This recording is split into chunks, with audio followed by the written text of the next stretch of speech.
وې دا نه سندره ده تاسو بلیدلی اکثری منګي او منګوټه او یقین پالاو کې چې په دې اکثری منګي باندې ما لس ملکونه وکاته دوبۍ الین شارجه مسقط یونان قطر اترند پورې دا ټول علاقې مو وکتي کدا اکثری منګي ما ویل نه وي نو خدا کې زړه چادر ونډې لمبورې وي نو ما ته یو ورډ په شینوارو باندې ملاوي یو زه په خپلم شینوارې ما یو ځکه واده د سارندوال صاحب د زوی واده یو ځای په سړی راغی ما ته کې نه مړ وروره او ستاسو دا شینوارو کې ډېر سادهګي ده نو ما ورته وویل چې په پاکستان او په افغانستان کې د وړو کاتی راغله وړ غیب شو اول زمونږ شینواری لاړو پاکستان ته اول ته د مړي تابوت واخیستو او په تابوت کې څلور بوجۍ وړۍ واچوله اوس تورخم کې را روان دی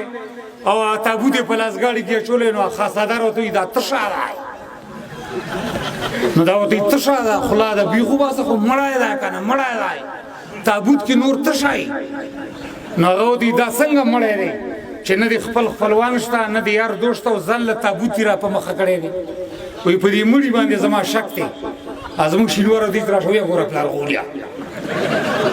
صاحب چې تابوت یې څنګه خلاص کړی دی هغه خو ټول د وړو نه بارو نو دا خاصدار ورته وایي چې وروره تا خو وړه را بار کړي دي او ته وایې چې مړی دی نو زمونږ شینواری ورته وایي خوله او دې سپارې کلام چې ما ورکې مړی اچولاو خو چې اوس خوله یې په دوړه کړه ده نو تشه وکړه بابوس نو لږ شان لاسونو پکار دی چې داسې لکه مستي جوړه شي علامه آباد او کامیاب لره تعلیم په دنیا کې ډېر ښه شی دی تعلیم ما وختي د تعلیم باره کې خبره کوله دا خبره لږ توجه سره واورئ چې تاسو به خوشحاله شئ وبه هم خاندئ او مشران هم را روان دي بیا به دغه شان دی آغاز کېږي د پروګرام زما آواز راځي سپیکرو باندې که نه مولوي صاحب موږ لالو هالینډ ته په هالینډ کې زموږ شو وه نو ډېر کسان راغلي وو موږ سره یو جي صاحب هم تللی زموږ د شینوارو دا واقعه چې دا خبره یو ده خو واقعه پکې دوه دي نو هلته په بار ملکونو کې چې سړی ډوډۍ خوري داسې یو کشنیمو به راشي یو کتاب وي په هغې کې هر یو شی لیکل شوی د هغه شي نوم هم یو عکس هم جوړ شوی یو انګریز هم راغی او ما خپل شینوار هم دې پله ناست یم خو ما ته اوس دا پته نه وه چې دا زمونږ وطندار دی که نه ما به ډېر عزت قدر په هغه ورځ باندې کړی و او چې بیا ما ته فرض کې پته ولګي چې زمونږ شینواری دی نو تاسو یقین په الله باندې وکړئ چې په نوم شینواری او په کابل کې زه په خپله ریاست جمهوري کې زما وظیفه ده تاسو به پېژنئ زمونږ قمرالدین شینواری هغه سره حق یم او خپل هر یو شینواري ته دا وایم چې کابل ته کله هم راغلی په ریاست پاسپورټ کې ریاست جمهوري کې او یا په وزارت دفاع کې تاسو ویزې لګوئ یا پاسپورټ جوړول غواړئ نو دغه څلورو محکمو کې زما ډېر تعلق دی په نوم شینواری د دا اعلان کړی دی چې کله هم راځئ وروره زمونږ په نوم شینواری شي چې نوم ورپورې د شینواري او دې په ریاست جمهوري کې کار یا په ریاست پاسپورټ کې او ما ورسره منډه ته ونه واله نو بیا دې ما نه انکار وکړي لکه زما د خبرې دا مطلب دی چې اوس په هالینډ کې ناست وو زه هم خپل شینواری ما سره ناست و دې خوا یو انګریز ناست و نو انګریز هغه هوټل والا ته وایي چې اسکیوز می سینفکس پراپ ان د ورلد از ان د چکن نو صاحب هغه انګریزي کې ورته ویلي ما لږ شرک راوړه زمونږ دا شینواری ناست و دا په دغه نه پوهېدو دا چې بار بار وایم چې تعلیم ښه شی دی ده به خوار تعلیم نه و کړی ده چې دا کشنیمو وکته په نوم باندې نه پوهېدو الوګانو نه کرخطا وکړه الوګانو نه کرخطا وکړه صاحبه دلې الوګان راوړه انګریز چرګ وخوړو زمونږ شینواري الوګان وخوړه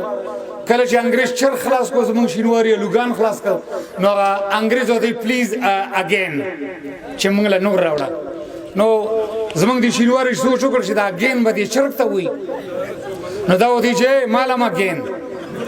نو صاحب دلې بیا الوګان راوړه چې دلې الوګان راوړه زمونږ شینواری راپاسېد او دا هوټل والی دی مرۍ نه ونیول وایي چې خوله ده بیخو بسه ته د هغې اګین ته وګوره زما اګین ته وګوره نو صاحب دا صرف د تعلیم وجه وه بل د تعلیم باره کې مې خبره کوله موږ په هالینډ کې ډوډۍ وخوړه صاحبه نو موږ باندې دا غوښه ډېره خوږه ولګېده نو ما هغه د هوټل والا نه پوښتنه وکړه ما وروره دا غوښه د څه شي وه نو هغه زما په خبره باندې نه پوهېدو بیا مې دا غوښه داسې راونیوله په انګلیش کې مې ورته ویل مال اسکیوز می یوز ګیم پراپرلی سیکن د چکن نو ما ته ویل نو نو نو نو بیا مې ورته په عربۍ کې وویل چې دا غوښه څه شي وعمل التعظیم مشکلات وحمة عیل اهل حجرات په دې باندې مې پوه نه شو په خدای یقین وکړه په پشهی زبان کې مې ورته وویل په پشهی زبان کې مالې به پوری موړي هي هغې ابو ګودیني هېږل مولانا په دې باندې مې صاحب پوه نه شو نو صاحب ما زړه کې سوچ وکړ چې دا خو په یو ژبه باندې نه پوهېږي راشه په خوله باندې اوازونه وکړه اوس مې غوښه نیولې ده ما ورته ویل چې مال د چرګ غوښه ده وایي نه نه نه بیا مې ورته بل اواز وکړ چې اما نه وایي دا هم نه ضروره مې یو شلو ژبو کې مې ورته ویل سړی نه پوهېدو اخره کې کینې نه مې ورته ویل غوښه مې زوړنده کړې ما ورته ما ته یس یس یس یس مال کور دې وران شه په موږ دې سپي غوښه وخوړه نو صاحب دا د تعلیم وجه وه الله دې تاسو خوشحاله بند